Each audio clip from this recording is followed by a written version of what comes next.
अरे संविधान तो जाति प्रमाण पत्र देकर लोगों को जातियों में बांटता है, ऐसे संविधान को बदल देना चाहिए।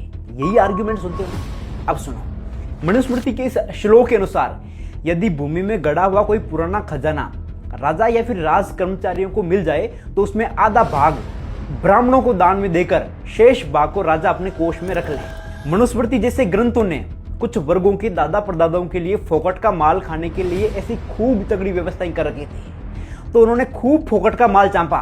चांप चांप कर वो सांप हो गए और देश की संपत्ति पर कुंडली मारकर बैठ गए। आंकड़ा देखोगे तो पाओगे कि आज भी भारत की 90% बिलियनियर वेल्थ पर अपर कास्ट का कब्जा है। दूसरा, अपर कास्ट अपनी जाति को लेकर सबसे ज्यादा लॉयल है। कैसे? सेंट्रल यूनिवर्सिटीज, आईआईटीज, आईआईएम्स और एम्स में इनका प्रतिनिधित्व देखो।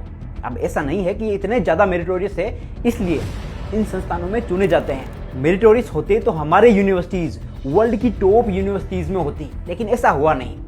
फिर ये ज्यादातर लोग अपनी कास्ट कैपिटल की वजह से यहाँ तक पहुंचते हैं। मतलब भारत में अपर कास्ट नामक सांप जनरेशनल वेल्थ और कास्ट कैपिटल पर संविधान लागू होने से पहले भी कुंडली मारकर बैठा था और अब भी कुंडली मारकर बैठा है। और आप जानते हो कि सांप जिस चीज पर कुंडली मारकर बैठ जाए उसे किसी को छूने नहीं देता। ऐसे में इन सांपों द्वारा दबा ली गई वंचित वर्गों की हिस्सेदारी को वंचित वर्गों को देने के लिए जाति प्रमाण पत्र और आरक्षण जैसे लठ यानी बांस बनाए गए।